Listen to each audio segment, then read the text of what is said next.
Sunday dinner at Mom's house. Family tradition. My sister Carolyn, her husband Jeff, their 8-year-old son Tyler, and me. I brought my laptop because I was on a deadline. Freelance graphic design work due Monday morning. A big client, good money, a project I've been working on all week. An important portfolio piece. Do you have to work on Sunday? Mom asked when I sat up at the dining room table after we ate. Just need to finish some edits. Won't take long. The client needs it first thing Monday. You all can watch the game. I'll be quiet. Tyler was playing on his tablet on the couch. Carolyn and Jeff were discussing their upcoming vacation to Hawaii, 2 weeks at a luxury resort. They've been talking about it all through dinner. Mom was cleaning up in the kitchen, making her usual commentary about everything. I opened my laptop, a custom-built MacBook Pro, $1,600. All my work files, client projects, professional software. 3 years of projects backed up. My entire professional life on this machine. Tyler appeared beside me. What are you doing? Working, buddy. Designing a logo for a company. Can I try? Not right now. This is for grown-up work. But I want to. Maybe later I'll show you something. Right now, I need to finish this. It's important. He wandered off. I went back to work, adjusting colors and refining the design. 15 minutes later, I needed the bathroom. I left my laptop open on the table, design software running. My mistake, though I thought 3 minutes away would be safe in my own mother's house. I was gone maybe 3 minutes.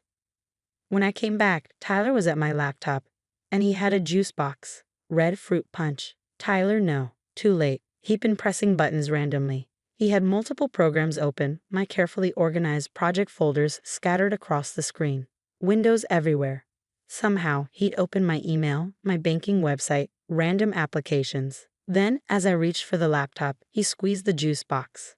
Red juice sprayed everywhere, across the keyboard, the screen, into the ports, pooling underneath, seeping into the ventilation. The screen flickered, made a weird buzzing sound. Tyler. I grabbed the laptop, turned it upside down, tried to drain the juice. Sticky red liquid poured out. Too late, the screen went black, completely dead. What happened? Carolyn came over. He got juice on my laptop. He was using it without asking and spilled it all over. Tyler started crying. It was an accident. You weren't supposed to touch it. I was gone for 3 minutes. Don't yell at him, Carolyn said. He's 8. He didn't mean to. I tried to turn the laptop on. Nothing. Completely dead. Mom came out of the kitchen. What's all the yelling? Tyler destroyed my laptop. Destroyed is a strong word, Mom said. Kids break things. It happens. He spilled an entire juice box on it. It's completely dead. I have work due tomorrow. He's only 8. Mom's voice rose. He didn't do it on purpose. He shouldn't have been touching it at all. I told him I was working. You left it out where he could reach it, Carolyn said. That's on you. I left it on the dining room table for 3 minutes. That's not an invitation for him to destroy it. Nobody destroyed anything, Mom said. It's just a little juice. Let it dry out. It'll be fine. It's a $1,600 laptop. Juice kills electronics. This isn't fine. Tyler was still crying. I'm sorry, Aunt Claire. Tyler, honey, it's okay, Carolyn said, hugging him. Aunt Claire shouldn't have left her expensive things where you could reach them. I stared at her. Are you seriously blaming me? You know kids are here. You should be more careful. I was in the bathroom for 3 minutes. And you left it open and running. Kids are curious. He's 8 years old. He knows not to touch other people's things. He's just a child, Mom said. Children make mistakes. You're overreacting. Overreacting? This is my work laptop. I have a project due tomorrow. I don't have a backup computer. This is how I make my living. So buy a new one, Carolyn said with a shrug. Buy? Are you going to pay for it? Since it's your son who broke it. It was an accident. We're not paying for accidents. It wasn't an accident. He was touching something he was told not to and being careless. He's 8, Mom repeated. 8-year-olds are careless. That's what kids do. They break things. If you can't handle being around children, maybe you don't bring your expensive electronics to family dinner. Carolyn nodded, looking almost smug, like she'd won something. Tyler had stopped crying. He was watching his tablet again, like nothing had happened. Nobody apologized. Nobody offered to help replace it or repair it. Nobody seemed to care that I just lost $1,600 in a work deadline. I packed up my dead laptop. I need to go. You're leaving because of this? Mom asked. Over a little juice? I'm leaving because I have to figure out how to finish a project without a computer, and nobody here seems to think that matters. Don't be so dramatic, Carolyn said. I left. At home, I tried to salvage the laptop, opened it up, cleaned what I could, let it dry, tried to turn it on. Dead. Completely fried. I called the client, explained the situation, and got an extension until Wednesday. Went to the library Monday to use their computers. Spent 12 hours finishing the project on unfamiliar equipment. Tuesday, I went to the Apple store. $1,600 for a new laptop, plus $200 to try to recover data from the old one. $1,800 because an 8-year-old touched something he wasn't supposed to, and his family thought that was acceptable. Tuesday evening, I opened my new laptop, not to work, to access the family trust documents. Our grandmother had died 5 years ago, leaving the trust worth about $800,000. It was invested conservatively, generating about $30,000 a year in income. I was the trustee. Grandmother had named me because I'd worked in finance before freelancing, because I was responsible, because she trusted me. The trust provided monthly distributions to beneficiaries. Mom got $1,000 a month, supplement to her retirement income. Carolyn got $1,500 a month, help with household expenses. And Tyler, $500 a month, deposited into an education account Carolyn controlled. Grandmother had wanted to ensure her great-grandchildren had money for college. $500 a month for an 8-year-old who just destroyed my laptop while his mother watched smugly. I read through the trust documents. My grandmother had given me full discretion as trustee. I could suspend distributions for cause, modify amounts, even terminate beneficiaries if their actions violated the trust's purpose. The trust's purpose, according to grandmother's will, was to support family members who demonstrate respect, responsibility, and care for one another. I drafted an amendment. Effective immediately, monthly distributions to Tyler Morrison are suspended pending review of beneficiary conduct. The trustee has determined that recent actions demonstrate a lack of respect and responsibility inconsistent with the trust's stated purpose. This suspension will remain in effect for a minimum of 6 months, at which point the beneficiary may reapply for consideration. I also reduced Carolyn's distribution from $1,500 to $500. Due to the beneficiary's failure to take responsibility for her dependent's destructive behavior and her dismissal of the harm caused to other family members, the monthly distribution is reduced by $1,000 for a period of 6 months. I signed the amendment, filed it with the trust attorney, and sent notification emails to all beneficiaries. Then I went to bed. My phone started ringing at 7:30 Wednesday morning. Carolyn. I let it go to voicemail. She called 5 more times. Then Mom called. I answered. Claire, what did you do to the trust? I exercised my discretion as trustee. You cut off Tyler's allowance. I suspended his distribution, yes. He's 8 years old. He needs that money. He's 8 years old and destroyed my laptop. Apparently, kids break things and face no consequences. That's not the same thing. It's exactly the same thing. Tyler did something destructive and careless. I'm responding to it. Isn't that what happens when kids make mistakes? Or do they just get money regardless of behavior? That money is for his education. And education includes learning consequences. He's learning them now. You can't punish a child for an accident. You said he's 8, old enough to be curious, old enough to touch expensive electronics, old enough to be around family dinners. That means he's old enough to learn that actions have consequences. This is vindictive. This is appropriate. Grandmother's trust is for family members who show respect and responsibility. Tyler showed neither. Carolyn showed neither by defending him and blaming me. So you cut her money too? By $1,000 a month, she can make it up by paying me back for the laptop her son destroyed. You're being cruel. I'm being a responsible trustee. Grandmother wanted the trust to support people who care about family. Carolyn sat there smugly while her son destroyed my work equipment and then told me it was my fault. That's not caring about family. She was protecting her child. She was enabling bad behavior. There's a difference. Change it back. No, Claire, that's $500 a month Tyler won't get for college. Then Tyler should learn not to destroy other people's property. He'll get $2,400 less over 6 months. I lost $1,800 on my laptop. He's still coming out ahead. He's 8. You keep saying that. 8 is old enough to know not to touch things that aren't his. 8 is old enough to be careful with juice boxes. 8 is old enough to apologize and mean it. If he's old enough to receive money from the trust, he's old enough to learn what happens when you disrespect people. Mom hung up. Carolyn called from Jeff's phone. I answered. You can't do this. I already did. Tyler is crying. He doesn't understand why his college money stopped. He probably doesn't understand why destroying a $1,600 laptop is a problem either. Maybe you should explain both things to him. We're not teaching our son that he has to be perfect or he loses money. Perfect. I'm not asking for perfect. I'm asking for basic respect for other people's belongings. That's a pretty low bar. It was an accident. It was carelessness that you refused to take responsibility for. You didn't apologize. You didn't offer to help replace it. You blamed me. You acted like my work and my property didn't matter. Now your distribution is reduced and you're learning that actions matter. You're punishing Tyler for our behavior. I'm teaching Tyler that behavior has consequences.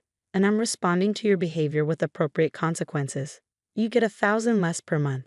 Use it to teach him responsibility. We need that money.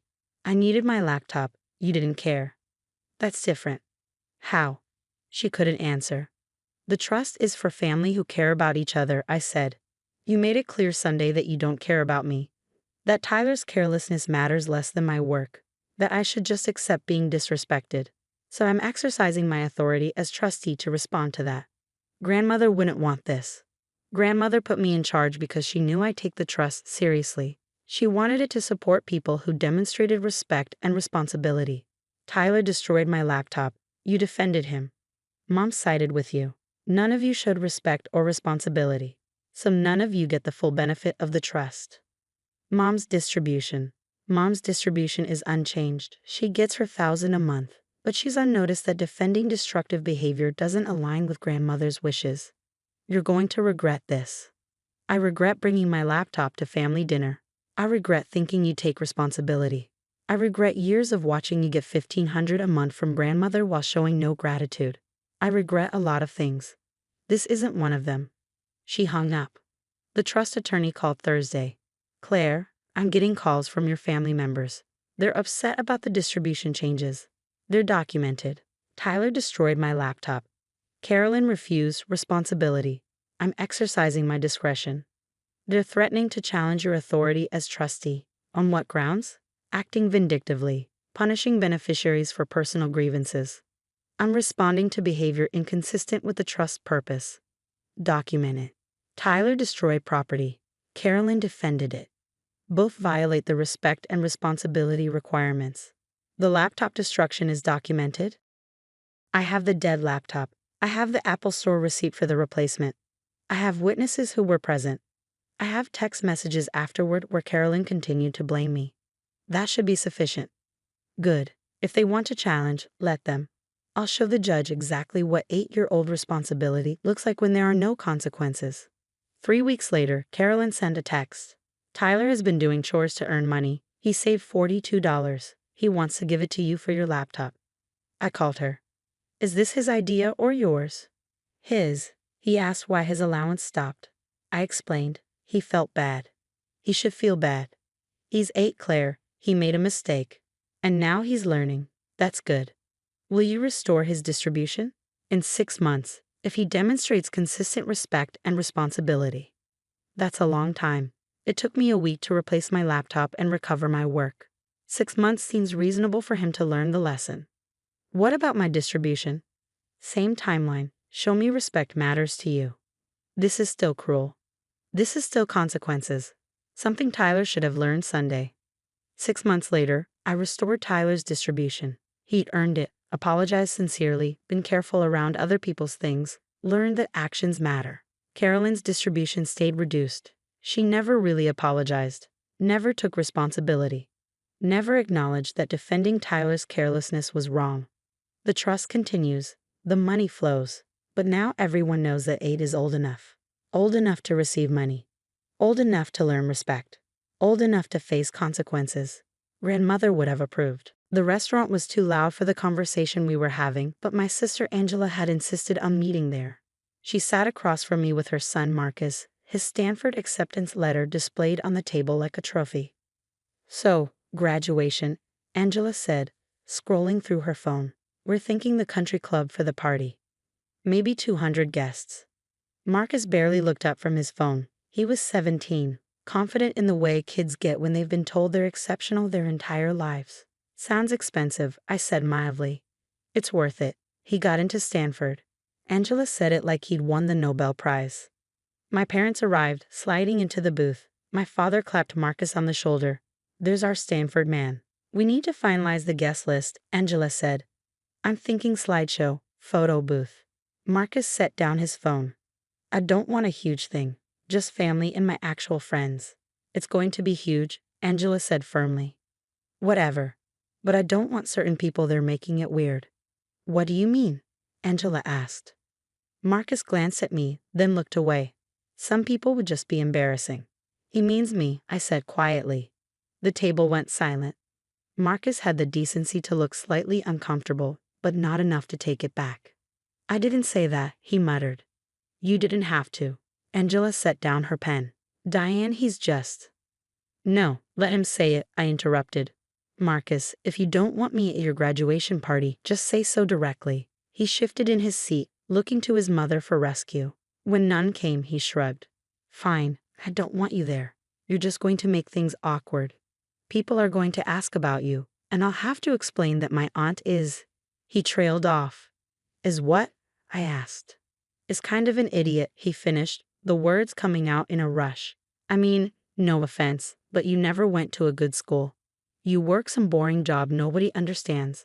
My friends' parents are all doctors and lawyers and tech people. What am I supposed to say about you?" My mother gasped. "Marcus, that's incredibly rude."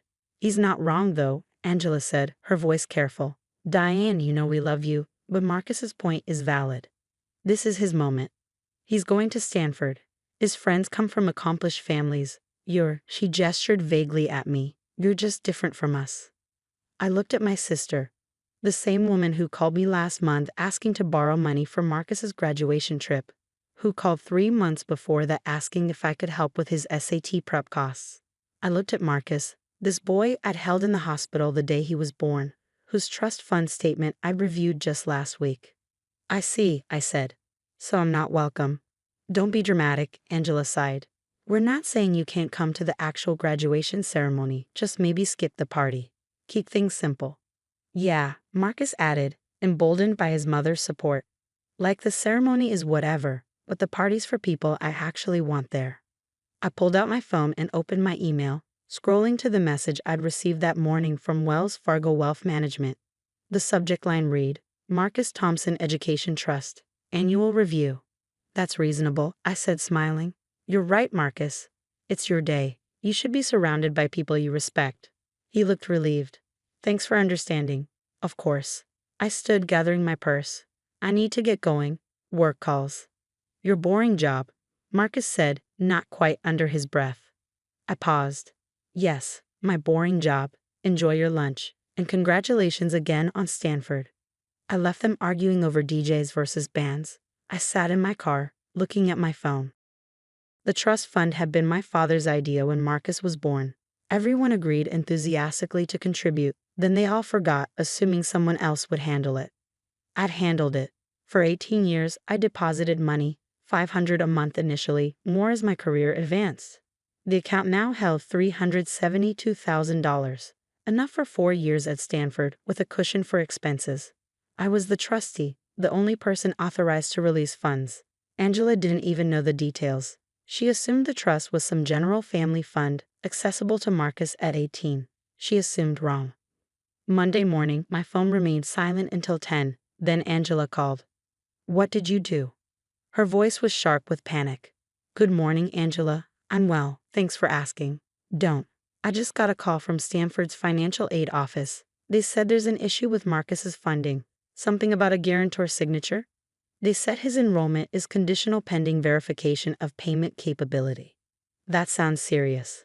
"Diane, what is happening?"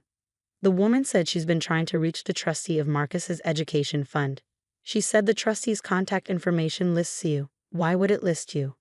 I leaned back in my office chair, looking out at the city's skyline. Because I'm the trustee. What does that mean? It means I control the trust fund. I'm the only person authorized to release money from it. Silence. Then, that can't be right. That's a family fund. It's a fund I've contributed to for 18 years. $372,000. That's enough to cover Marcus's 4 years at Stanford. You've contributed. Angela's voice cracked. $300,000? How is that even possible? Consistent deposits over 18 years. Compound interest. Basic financial planning. But you can't, you work some administrative job. You don't have that kind of money. I'm the chief financial officer of a mid-sized tech company, Angela. I make $400,000 a year. I've made good money for a long time. Chief financial? What? You told us you did accounting. I do. At the executive level. I have an MBA from Wharton and a CPA license. My boring job involves managing a $100 million budget. Another long silence. Why didn't you tell us? I did. Repeatedly. You all stopped listening years ago. It was easier to think of me as the underachiever, the one who didn't quite measure up to the family's standards. It made you feel better about yourselves. We never. Angela, your son called me an idiot on Saturday. You agreed with him. You said I wasn't accomplished enough to be at his party. Did you think I'd just accept that? You didn't mean it? He's 17, Diane. Teenagers say stupid things. And Stanford needs a signature from the trust guarantor by Friday, or Marcus's acceptance will be rescinded. They'll offer his spot to someone on the wait list. You can't be serious. You're going to punish him for being rude? That's insane. I'm not punishing anyone. I'm making a decision about my own money. Money I earned, saved, and invested. Money that nobody in this family ever acknowledged or appreciated. We didn't know. How were we supposed to appreciate something we didn't know about? You knew enough. You knew I helped with SAT prep costs. You knew I paid for his summer programs. You knew I sent checks for his expenses. You just never bothered to think about where the money was coming from or why I might be doing it. Because you're family. Family helps each other. Yes, Angela. Family helps each other. Family also respects each other. Family doesn't call each other idiots or ban them from celebrations. I could hear her breathing, sharp and fast. What do you want? You want him to apologize? Fine. I'll make him apologize. I'll make him grovel if that's what it takes. I don't want forced apologies. I want Marcus to go to a school where he learns that intelligence comes in many forms, that respect isn't conditional on prestige, and that the people who quietly support you deserve more than casual cruelty. So you're saying no? You're actually going to let him lose Stanford? I'm saying I'm not signing anything this week. Stanford's deadline is Friday. Marcus can make his own choices about what happens next. There is no choice. We can't afford Stanford without that money. We don't have $70,000 a year. I'm a teacher, Diane. Marcus's father hasn't paid child support in 5 years. This is it. This is his shot. Then he should have thought of that before he decided I was too much of an embarrassment to attend his party. He's a kid. He's old enough to get into Stanford. He's old enough to face consequences for his words. You're his mother. You should have taught him better. Instead, you reinforced his cruelty. You agreed that I wasn't good enough for his celebration. You validated everything he said. Angela was crying now. Please, Diane, please don't do this. I'm sorry. We're both sorry. You can come to the party. You can bring whoever you want. You can give a speech. I don't care. Just don't take this away from him. It was never his to begin with. It was mine. My money, my decision, my trust fund that I built over 18 years while you all dismissed me as the family failure. You're not a failure. We never said. You said it on Saturday. You said it every time you introduced me as just an accountant while bragging about your teaching career. You said it every time you forgot to ask about my work, my life, my accomplishments. You said it in 1,000 small ways over 2 decades. What do you want from us? Nothing. That's the point. I don't want anything anymore. I'm done funding people who think I'm an idiot. I'm done being the family ATM while being treated like the family disappointment. But Marcus will figure it out. He can take out loans. He can attend a state school. He can defer for a year and reapply with proper financial planning. Those are all viable options. They're not Stanford. No, they're not. Neither is respecting the aunt who funded your education, but here we are. I hung up before she could respond. My phone rang continuously for the rest of the day. Angela, my mother, my father, even Marcus himself, leaving increasingly desperate voicemails. I listened to none of them. Wednesday afternoon, Marcus appeared at my office. My assistant sent him in. He entered, and his eyes went wide, taking in the view, the mahogany desk, the wall of degrees and awards. He stood awkwardly, suddenly looking very young. "Nice office," he said quietly. "Thank you. Please sit." He sank into the chair. "Mom said you're a CFO, and you went to Wharton." "That's correct." "I didn't know any of that." "I know. I was a jerk on Saturday." "Yes, you were." "Mom says you're not going to sign the papers. She says I'm going to lose Stanford." "That's a possibility." His jaw tightened. "So this is, what, revenge? You're going to ruin my life because I hurt your feelings? Is that what you think is happening? Isn't it?" I leaned back in my chair. "Marcus, let me ask you something. Do you know what a chief financial officer does?" He shrugged. "Money stuff. I make decisions about where resources should be allocated to maximize value and minimize risk. I decide which investments are worth making and which ones aren't. It's my job to recognize when we're putting money into something that won't give us an adequate return." "I'm not an investment." "No, you're not. You're my nephew. But the principle applies. For 18 years, I invested in your future. Time, money, effort. I did it because I love you and because I wanted you to have opportunities. But on Saturday, you made it clear that you don't value that investment. You called me an idiot. You said I was an embarrassment. Your mother agreed.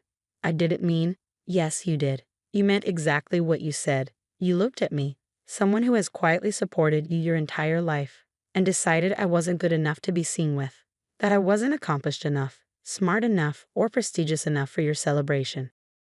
His face flushed. "I was being stupid. You were being honest. That's what you really think of me, and that's fine. You're entitled to your opinion, but I'm also entitled to make decisions about my money based on that opinion. So you're really not going to sign?" "I'm really not going to sign this week. Stanford's deadline is Friday. After that, your spot goes to someone else." "What if I apologize? Really apologize, not just because Mom is making me?" "Apologizing doesn't undo 18 years of being dismissed and undervalued by my own family. It doesn't change the fact that when you were asked to choose between respecting me and impressing your friends, you chose your friends." Tears welled in his eyes. "I worked so hard to get into Stanford." "I know, and I worked hard to fund it. We both had something at stake here. The difference is, you threw away my contribution without a second thought. Now you're facing the consequences. That's not fair." "No, it isn't. None of this is fair, but it's reality. Actions have consequences. Words have weight. And sometimes the people you take for granted stop granting you things." He stood abruptly. "Everyone was right. You are mean." "I'm not mean, Marcus. I'm done. There's a difference." He left without another word, and I returned to my work. The trust fund documents sat in my drawer, unsigned. Friday came and went. Stanford called my office twice. I let both calls go to voicemail. By Monday, Marcus's spot had been offered to another student. The acceptance letter that had sat so proudly on the restaurant table was now just an expensive piece of paper with no power behind it. Angela stopped calling after the first week. My parents sent a few guilt-laden emails that I deleted without reading. Marcus posted on social media about his plans to attend UC Berkeley in the fall, making it sound like that had always been his first choice. I never did attend his graduation party, but I did send a card with a check for $500 and a note that said simply, "Congratulations on your graduation. May you learn the difference between intelligence and prestige, between accomplishment and acknowledgement. Love, your idiot aunt." The trust fund remains active, still in my name, still under my control. $372,000 sitting in an account, waiting for someone who might actually appreciate it. Maybe someday Marcus will. Maybe he'll call me in 10 years, having learned something about humility and respect. Maybe he won't. Either way, I'm no longer waiting for my family to see my worth. I'd already know it. And that knowledge is worth more than any Stanford acceptance letter ever could be. The scratch ran the entire length of my car's passenger side. Deep, deliberate gouges in the metallic blue paint I'd spent years saving for. 3 years of overtime shifts, careful budgeting, and skipped vacations had gone into purchasing this car. It wasn't expensive by luxury standards, but for me, it represented independence and achievement. And now, a jagged line of exposed metal glinted in the afternoon sun, running from the passenger door all the way to the rear panel. I stood in my driveway, staring at the damage while my nephew Tyler sprinted around the corner of my house, his toy truck abandoned near my rear wheel. The truck was metal, heavy, with sharp edges. I could see the paint transfer on one corner where it had scraped against my car. "Tyler, come here, please," I called out, keeping my voice level despite the sick feeling in my stomach. My 7-year-old nephew ignored me, already focused on climbing my porch steps to grab another toy from the collection that had somehow migrated to my front door over the past few months. "Tyler," I called again, firmer this time. My sister Jennifer appeared from my backyard, phone in hand, barely glancing up from whatever text conversation held her attention. "What's wrong now?" I pointed at the scratch, running my finger just above the damage without touching it. "Tyler dragged something metal along my car. Look at this damage." Jennifer finally looked, squinting at the scratch for perhaps 2 seconds before her expression shifted from mild annoyance to complete dismissal. "Oh, that's why you have insurance. Kids will be kids. You know how it is." She turned back to her phone immediately, her thumbs already moving across the screen, already losing interest in what she clearly considered a minor inconvenience. "Jennifer, this is going to cost hundreds of dollars to fix properly. The paint is down to the metal. This isn't something I can just ignore or buff out. Insurance will cover it," she repeated, waving her hand dismissively without looking up from her phone. "Stop being so uptight. It's just a car. You're always so dramatic about your things. Remember when you freaked out about the juice stain on your couch? That came out fine. That took professional cleaning that I pay for," I reminded her, my jaw tightening. "And this isn't a stain. This is body damage that will require repainting the entire panel. My deductible alone is $500. Then file a claim. That's what insurance is for." Jennifer glanced at her watch, clearly eager to leave. "Look, accidents happen. You can't expect a 7-year-old to be perfect. You don't have kids, so you don't understand." Tyler grabbed another toy from my porch, a dump truck this time, and ran back toward the street, nearly tripping over his own feet in his excitement. I watched him go, this child who spent more time at my house than his own, whose toys littered my lawn, whose snack requests I fulfilled without question multiple days a week. I looked at my sister, who was typing rapidly on her phone, completely absorbed in her digital conversation, completely uninterested in the real-world problem standing right in front of her. "Are you going to talk to him about respecting other people's property?" I asked, trying to keep the frustration from my voice. "He's 7. He doesn't understand these things yet. You need to relax." Jennifer pocketed her phone and checked her watch again. "Anyway, I've got to run. Can you watch him for another hour? Maybe 2. I have a hair appointment at 3, and you know how backed up Salon Bliss gets." I opened my mouth to protest, to say that I hadn't agreed to watch him in the first place, that she dropped him off 2 hours ago to Breezy just for 30 minutes. But the words died in my throat. This was our pattern. This was how it always went. Before I could respond, she was already walking to her car, keys jingling in her hand.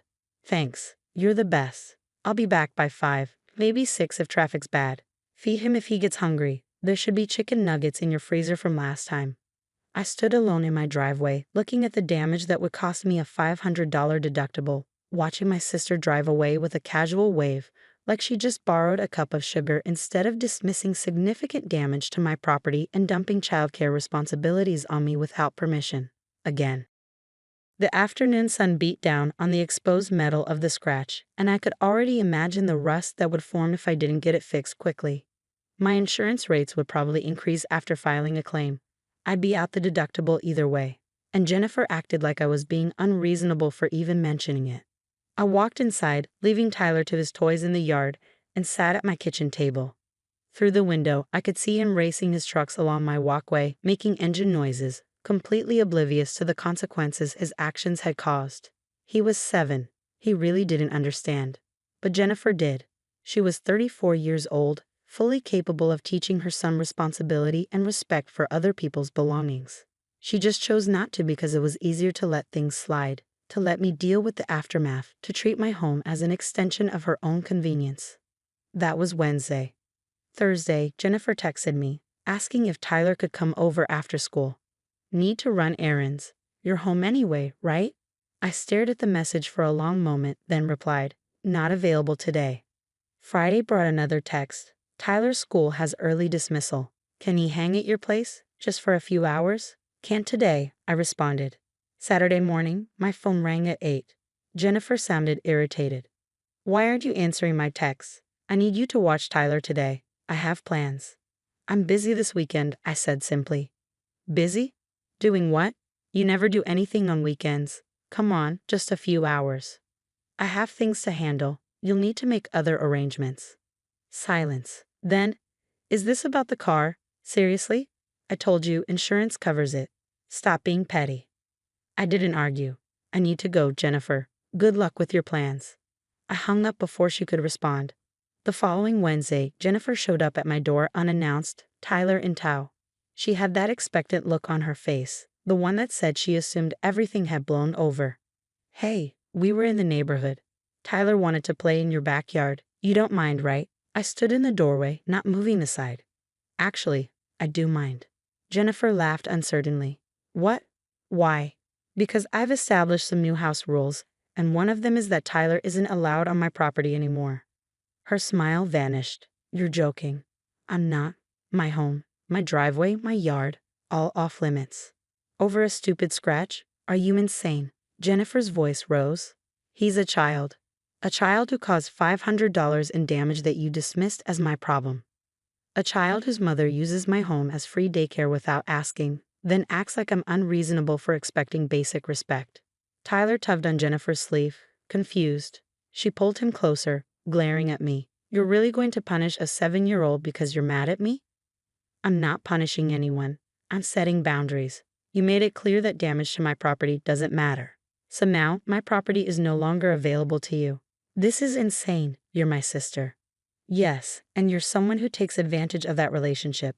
I've spent 2 years watching Tyler multiple times a week, never asking for anything in return. The one time something goes wrong, you couldn't even acknowledge it or offer to help.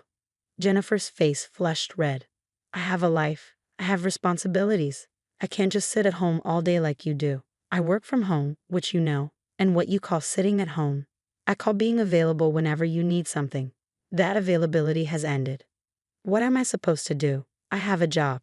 Tyler needs a parent who takes responsibility when he damages other people's property. You'll figure it out like every other working parent does. Daycare, after-school programs, babysitters. I'm done being your free backup plan. Jennifer stared at me, fury and disbelief competing on her face. You're unbelievable. Mom and Dad are going to hear about this. I'm sure they will. Goodbye, Jennifer. I closed the door. That evening my mother called. Jennifer says you banned Tyler from your house? What's going on? I explained the situation calmly, including the scratched car, the dismissed damage, and the years of unpaid babysitting. Mom sighed. She's your sister. Family helps family. Help goes both ways, Mom. Respect goes both ways. Neither has been happening. You're making this bigger than it needs to be. It's just a scratch. It's $500, but more than that, it's the principle. Jennifer has never once offered to pay me or even thanked me properly for all the times I've watched Tyler. She treats my time and property as if they have no value. That's just how Jennifer is. She's busy, she's stressed, and I'm not. My time isn't valuable because I work from home. My belongings don't matter because I don't have kids. Silence. Then, quietly, what do you want her to do? Acknowledge that she was wrong, take responsibility, and understand that my home is not her free resource to exploit whenever it's convenient. That seems harsh. What's harsh is being taken for granted for 2 years and then being called dramatic for expecting basic courtesy. Mom didn't argue further, but I could hear the disappointment in her voice when she said goodbye. 2 weeks passed. Jennifer tried texting once. This is ridiculous. He's your nephew. I replied, he's your son, your responsibility. Another week went by. Then, on a Tuesday evening, Jennifer showed up again. No Tyler this time. She looked exhausted. Can we talk? She asked, her voice lacking its usual edge. I stepped aside, letting her in. We sat in my living room, the silence stretching between us. Jennifer studied her hands. Daycare is expensive, she finally said. I didn't realize how expensive until I actually had to pay for it full-time. I waited. And the after-school program has a waiting list. I had to hire a babysitter 3 days a week. She charges $20 an hour. Still, I said nothing. I never. Jennifer stopped, swallowed. I never thought about what I was asking from you or how much of your time I was taking. You were always available. It seemed easy. It was easy for you, I said quietly. It wasn't always easy for me. I rearranged meetings, cut work short, canceled plans. I did it because you're my sister and I love Tyler. But I needed you to value that. And you didn't. Jennifer nodded slowly. The car thing. I should have offered to pay your deductible. I should have apologized. I should have made Tyler apologize. Yes. I called you dramatic because I felt guilty. I knew I was wrong, but admitting it meant admitting I'd been taking advantage of you. It was easier to make you the problem. I leaned back, studying my sister's face. She looked genuinely remorseful, but I'd learned not to accept apologies too quickly. What changed? I asked. Having to actually arrange childcare. Having to pay for it. Realizing that you did all of this for free for years, and I never even said thank you. Not really. Jennifer looked up, her eyes glassy. I took you for granted. Completely, and I'm sorry. I appreciate the apology. Is there any way? She started, then stopped. I'm not asking for free babysitting. I know that's done, but can Tyler at least visit sometimes? As actual family, not as a convenience? I considered this. Here are my conditions. You ask in advance, at least 2 days ahead. You respect my schedule if I say no. Tyler gets a genuine talk about respecting other people's property. And you cover my deductible for the car repairs. Jennifer nodded quickly. Done. All of it.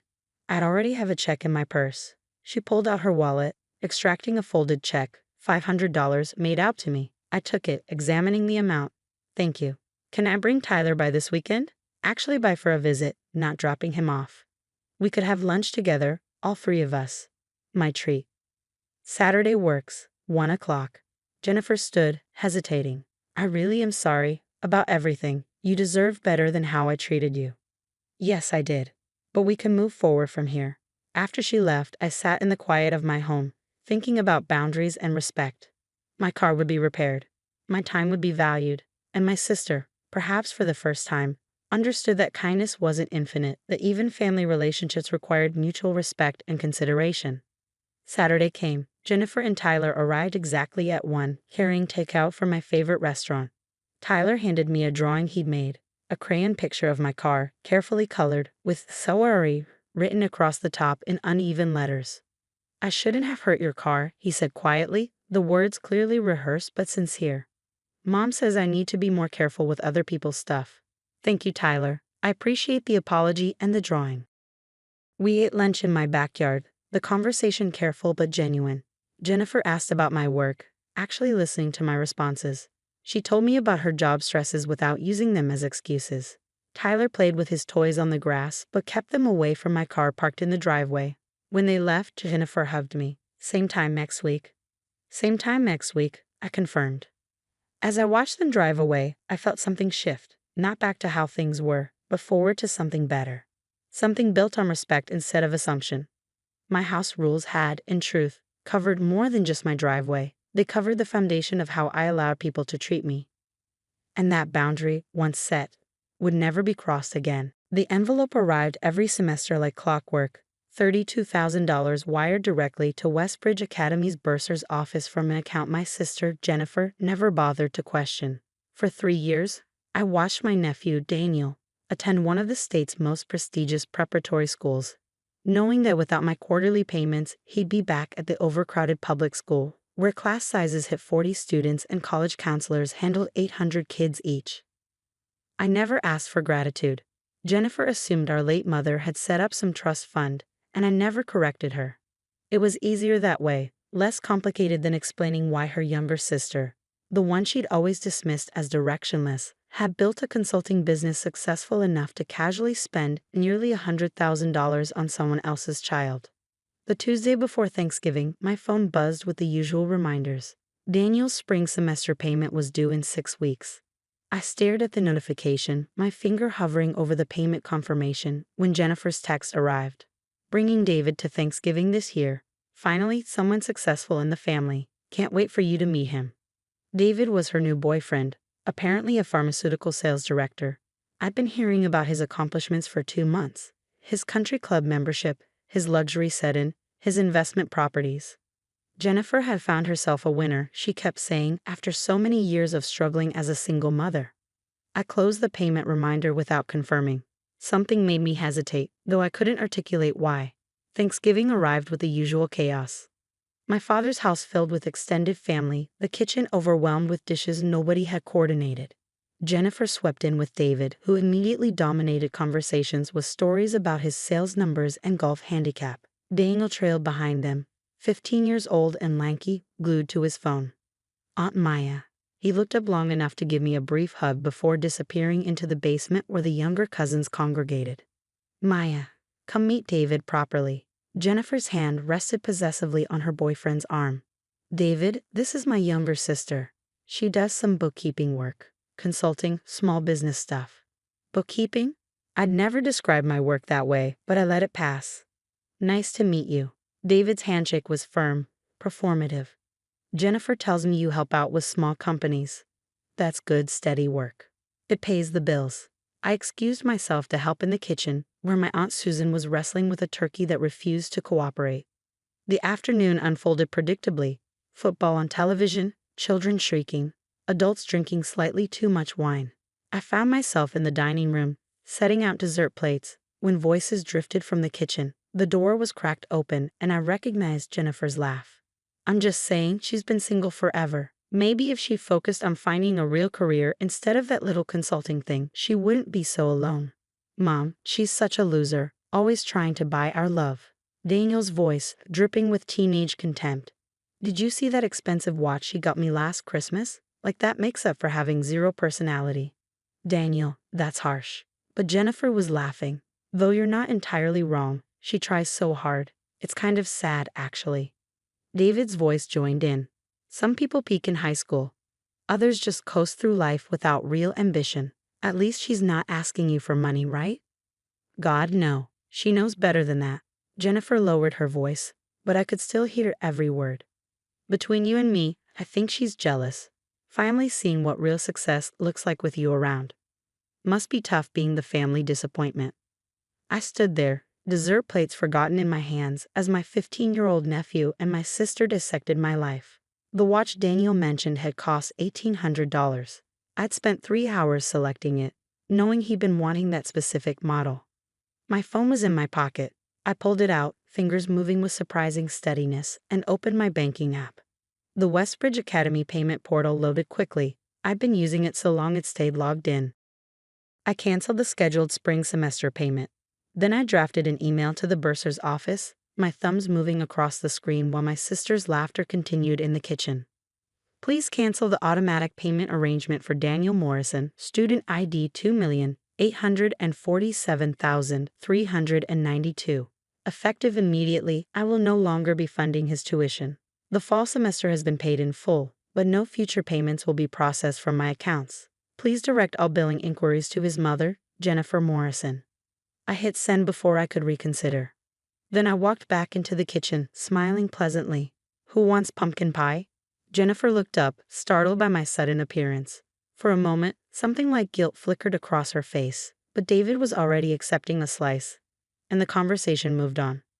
I stayed another 2 hours, played with my younger cousins, helped wash dishes. Daniel avoided eye contact with me, but that was typical teenage behavior. Nobody suspected I'd heard anything. Nobody suspected what I'd just done. The semester break passed quietly. I worked through the holidays, spent New Year's alone by choice, and didn't think much about Westbridge Academy until mid-January. That's when my phone rang with Jennifer's number. Maya? Hey, weird question. Did Mom maybe set up Daniel's school payments through your bank or something? We got this bizarre letter from Westbridge saying his spring enrollment is canceled due to non-payment. I was in a coffee shop, laptop open, reviewing client contracts. What do you mean? They're saying nobody paid spring tuition, but that's impossible. Mom's trust has been handling it automatically. There must be some clerical error. Mom's trust. I took a sip of coffee. Jennifer, Mom didn't leave a trust fund. She left that tiny retirement account we split 3 ways, remember? Barely $15,000 each. Silence on the other end. What are you talking about? Then who's been paying Westbridge? That place costs $32,000 per semester. I have no idea. Maybe you should call their bursar's office. Maya, this isn't funny. Daniel's spring classes start in 2 weeks. If he's not enrolled, he loses his spot. Do you understand how competitive Westbridge is? Sounds stressful. I'm sure you'll figure it out. Wait, can you? Do you think you could help? Maybe loan us the tuition just for this semester? We can pay you back once I sort out whatever account mix-up this is. $32,000. Loaned to someone who'd called me a loser 5 weeks earlier, someone who'd laughed while her boyfriend called me unambitious and her son mocked my gifts. Jennifer, I don't have $32,000 to loan. I do bookkeeping, remember? Small business stuff. That's not real career money. Maya, please, I'm desperate here. Have you talked to David? Pharmaceutical sales director, investment properties, country club member. He sounds like he has real success money. Another pause. What's that supposed to mean? Nothing. Just that you've got resources I don't have. I'm sure someone in your circle can help. I hung up before she could respond. The text started an hour later, first Jennifer, then my father, then even my Aunt Susan. Daniel's educational future was at stake. Surely I could help somehow. Family was supposed to support each other. I responded to none of them. 3 days later, my father called.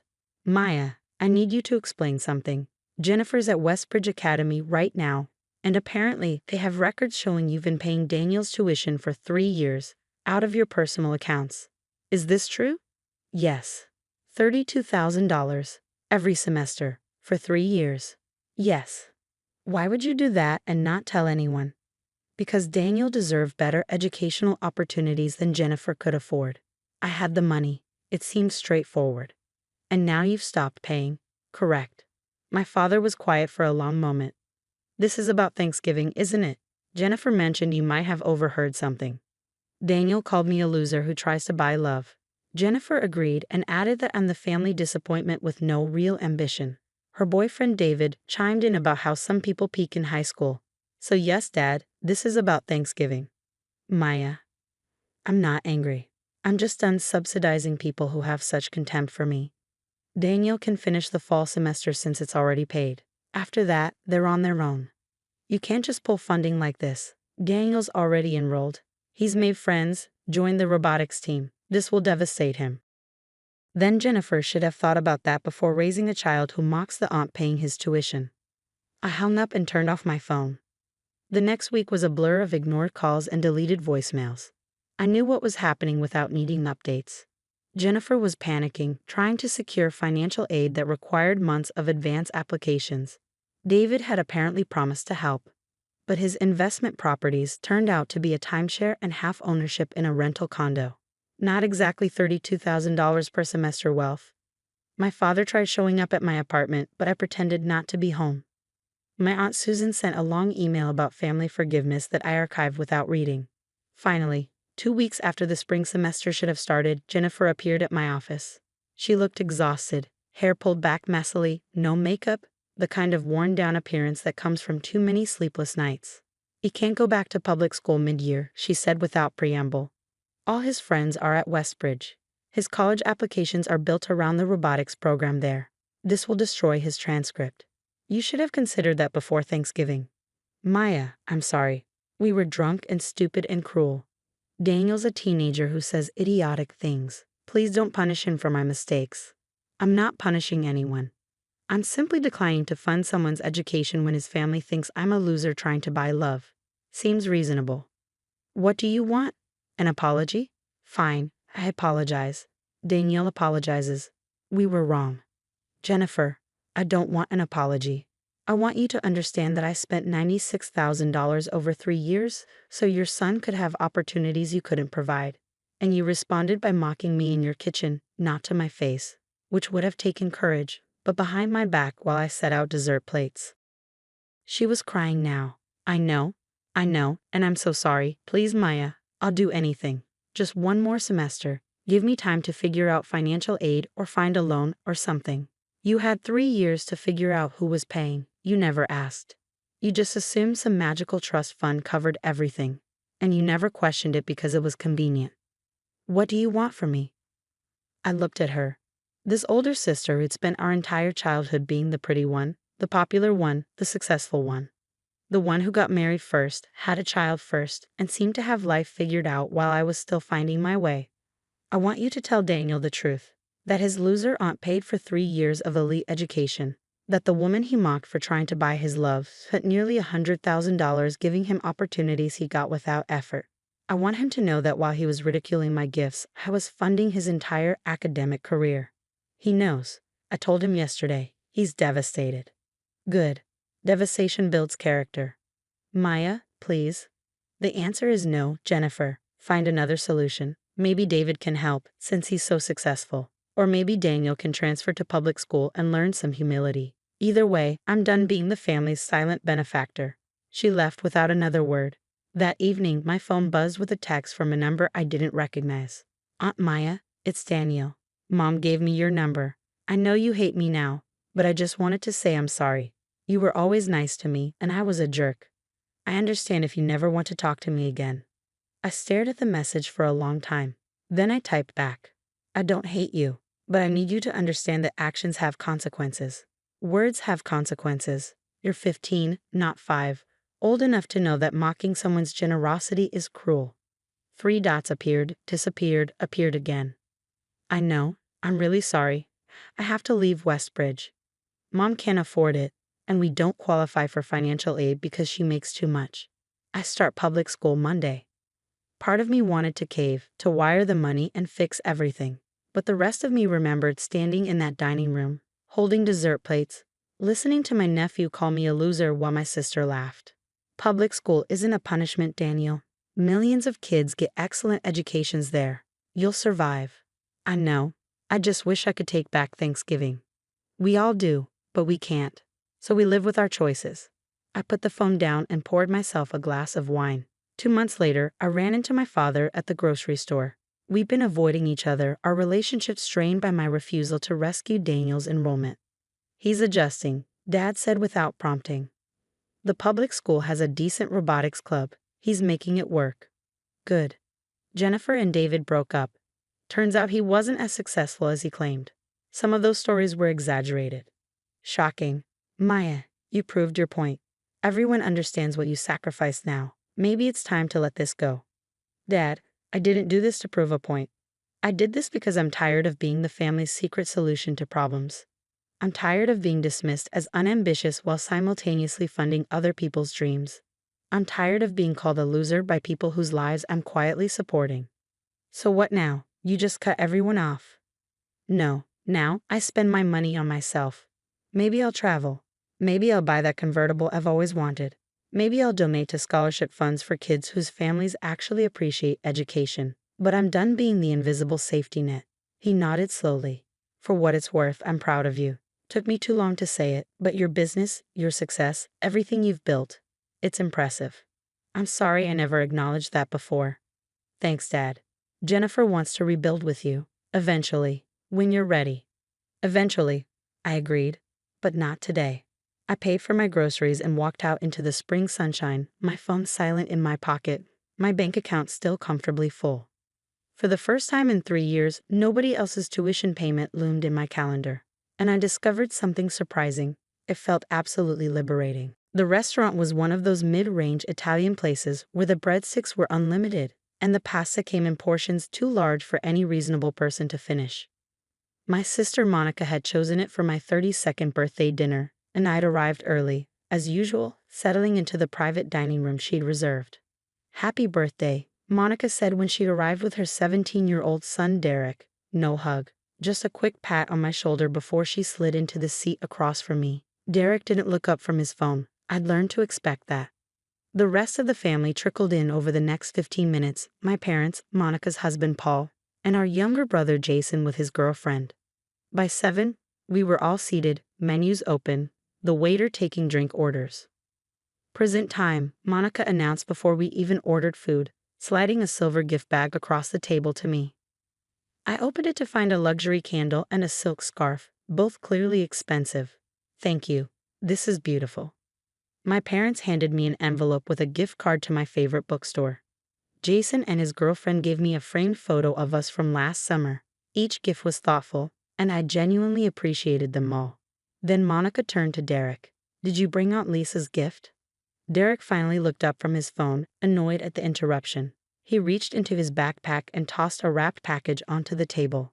It slid across the tablecloth and stopped just short of my water glass. I unwrapped it carefully. Inside was a book, a hardcover about personal finance and investing. I recognized it immediately because I'd mentioned it in passing 3 months ago during a family dinner. Derek had actually listened and remembered. "This is perfect, Derek. Thank you so much. I've been wanting to read this." He shrugged, already back on his phone. "Mom said you like boring stuff." Monica laughed, not bothering to correct him. "Well, it's the thought that counts." I ran my hand over the book cover. "No, really, this is thoughtful. I appreciate it." "It was only $20, Derek muttered. The table went quiet for a moment. My mother cleared her throat. "Derek, that's not." "What?" He looked up, defensive. "It's true. Uncle Jason spent like $100 on that frame. Grandma and Grandpa always give gift cards for at least 50. You never buy expensive stuff, Aunt Lisa. Everyone knows that." My father set down his menu. "Derek, that's rude." "He's right though," Monica said, her tone light but pointed. "Lisa's always been frugal. Nothing wrong with that, but let's be honest. She shops at discount stores and drives a 10-year-old car. She's not exactly living large." I felt everyone's eyes on me. The waiter approached to take our orders, and I was grateful for the distraction. I ordered the cheapest pasta on the menu, as I always did, and handed back my menu. Derek smirked. "See, $16 pasta. I could have gotten that book for $15 on Amazon with free shipping." "Derek," Paul said, his voice carrying a warning tone, but he didn't push further. The dinner continued, conversation moving to other topics. Derek complained about his calculus teacher. Monica talked about the beach house they were renting for spring break. Jason discussed his promotion at work. I ate my pasta and listened, contributing when directly addressed but mostly staying quiet. When the cake came out, chocolate with vanilla frosting, everyone sang the half-hearted happy birthday. I blew out the candles while Derek filmed it on his phone, probably for some social media story I'd never see. "Make a wish," my mother said. I already had. We finished dessert and said our goodbyes in the parking lot. Monica hugged me this time, the kind of quick squeeze that felt obligatory. "Don't take Derek's comments personally. He's 17. They're all jerks at that age." "It's fine," I said. "You know we love you," she added, already walking toward her car. "Even if you are the practical one in the family." I drove home in my 10-year-old car, the book Derek had given me sitting on the passenger seat. When I got home, I made a cup of tea and sat at my kitchen table with my laptop. I opened my email and found the message I'd been avoiding for the past 3 hours, the one that had come in just before I'd left for dinner. It was from Derek's college fund advisor confirming our quarterly review meeting scheduled for tomorrow morning. I stared at the email for a long time. Then I opened my banking app and navigated to the education savings account I'd opened when Derek was 7 years old. The balance showed $173,412. I'd contributed $500 every single month for 10 years. Through promotions and raises, through job changes and apartment moves, I'd never missed a payment. Monica didn't know. I'd set it up as a surprise, planning to reveal it when Derek graduated high school. A gift that would cover 4 years of in-state tuition, room, and board, with money left over for books and expenses. I'd imagined his face when he found out, imagined Monica's tears of gratitude, imagined feeling like I'd done something truly meaningful for my family. Instead, I'd gotten a $20 book and a lecture about being cheap. I picked up my phone and texted the advisor. "Can we move tomorrow's meeting to 8 a.m.? I need to discuss some changes to the account." The response came within minutes. "Of course, see you then." I finished my tea and went to bed. I didn't feel angry. I felt clear. The advisor's office was in a building downtown, all glass and modern furniture. Margaret, a woman in her 50s with kind eyes and sensible shoes, greeted me in the lobby and led me to her office. "So," she said, settling behind her desk, "you mentioned wanting to make some changes?" "I want to close the account and transfer the full balance to my personal savings." Margaret's eyebrows rose. "The entire balance? May I ask why? Derek's college-bound, isn't he? Senior year." "He is. But I've decided this isn't how I want to allocate my resources anymore." She studied me for a moment. "Lisa, you've been contributing to this fund for a decade. That's a significant gift you're taking away. Are you sure about this?" "Completely sure." "Does your sister know about the account?" "No. It was going to be a surprise. Margaret leaned back in her chair. And now? Now I'm choosing to invest in my own future instead of someone who thinks I'm cheap. She nodded slowly. I understand. Let me pull up the paperwork. Since you're the sole contributor and account holder, you have full authority to close it. The transfer will take 3 to 5 business days. Perfect. We spent the next 30 minutes signing documents. Margaret walked me through each form, explaining the tax implications and making sure I understood the process. When we finished, he handed me a folder with copies of everything. For what it's worth, she said as I stood to leave, I hope your nephew realizes what he lost. So do I.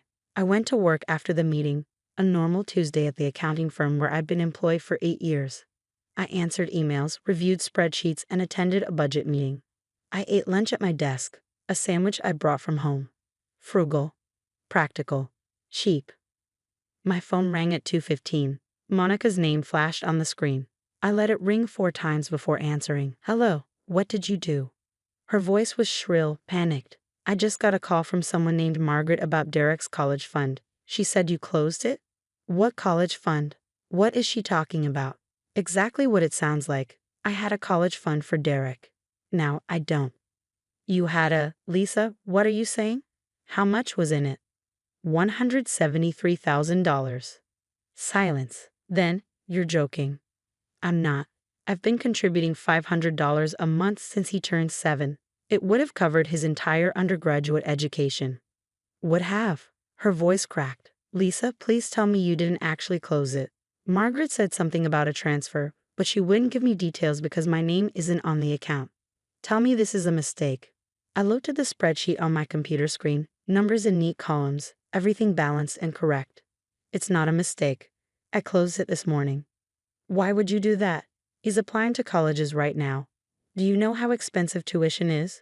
We were planning on financial aid and student loans, but if you have money. Had money. Past tense. And I did it because I realized I was investing in someone who doesn't value me. This is about dinner last night? Monica's panic was shifting to anger. You're punishing a 17-year-old for being rude? Are you insane? I'm not punishing anyone. I'm making a choice about my own money I earned, saved, and contributed without any obligation to do so. He's your nephew. And you're my sister. And last night you agreed with him when he called me cheap. You laughed about my frugal lifestyle while I sat there knowing I've been putting $500 a month into your son's future for 10 years. Monica's breathing was sharp on the other end. You never told me. How was I supposed to know? You weren't. It was a gift. But gifts are for people who appreciate them. Derek made it clear last night that he doesn't appreciate anything I do. $20 was too cheap for his standards. Lisa, please. We can't afford college without help. Paul's salary barely covers the mortgage and Derek's car payment. We've got maybe $10,000 saved. That's 1 semester at a state school. Then Derek can take out loans like millions of other students. Or he can get a job. Or he can earn scholarships. There are options. You're really going to do this? You're going to take away his future because of one stupid comment? I'm not taking away his future. I'm choosing not to fund it. There's a difference. And it wasn't one comment, Monica. It's years of being treated like the boring, practical sister who doesn't understand real success because I don't buy luxury items or take expensive vacations. It's years of watching you dismiss my choices while I quietly supported your family. This is cruel. What's cruel is raising a child who thinks it's acceptable to mock someone's gift at their own birthday dinner. What's cruel is never teaching him gratitude or respect. I'm not the one who failed here. Monica was crying now. What do you want? An apology? Fine. I'm sorry. Derek's sorry. We'll do whatever you want, just please don't do this. I don't want anything. The decision is made. The money is being transferred to my account this week. Lisa, I hung up. My phone rang 6 more times that afternoon. I didn't answer. Monica left voicemails, each one a mix of desperation and anger. My mother called, confused, asking what was happening. Jason texted, asking if I was okay. I responded only to Jason, I'm fine, this is between Monica and me. That evening, I sat in my living room with the personal finance book Derek had given me. I opened it to the first chapter, about setting financial goals and prioritizing investments. The irony wasn't lost on me. My doorbell rang at 7. I looked through the peephole and saw Monica and Derek standing on my porch. I considered not answering, but I opened the door anyway. "Can we come in?" Monica asked. Her eyes were red from crying. I stepped aside. Derek stood in my living room, looking uncomfortable, his hands shoved in his pockets. Monica sat on my couch and I took the chair across from her.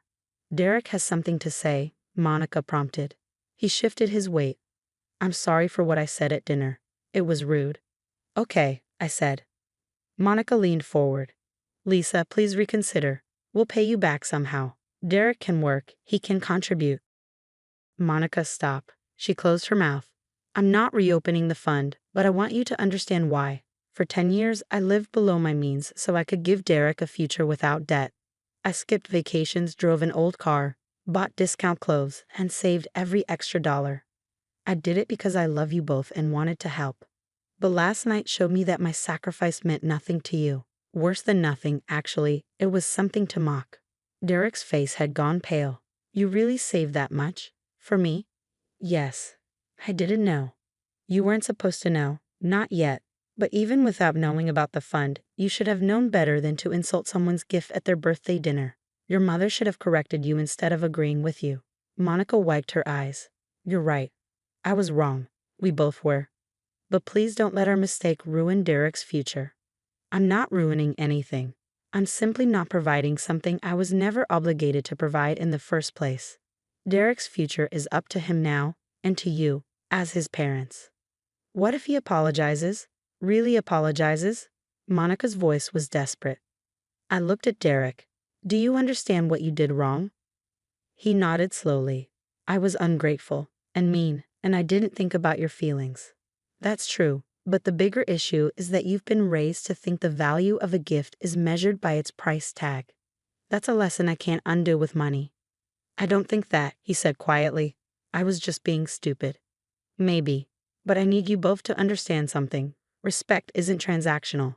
I don't give gifts expecting gratitude, but I also won't continue supporting people who treat me poorly. The college fund is closed. That decision is final. What happens now is up to you." Monica stood, pulling Derek toward the door. "We'll figure something out. We always do. But this isn't over, Lisa. You can't just walk away from family." "I'm not walking away. I'm setting boundaries. There's a difference." After they left, I sat in the quiet of my home. The book Derek had given me was still on the coffee table. I picked it up and read the first chapter.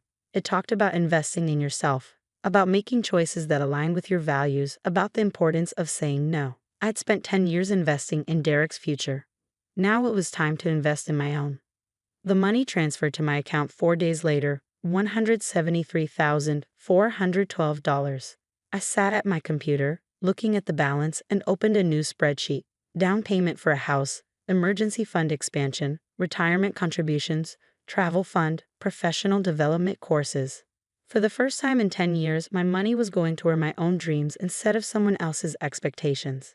And despite everything, Monica's tears, Derek's shock, my mother's disappointed phone calls, I felt something I hadn't felt in years. I felt free.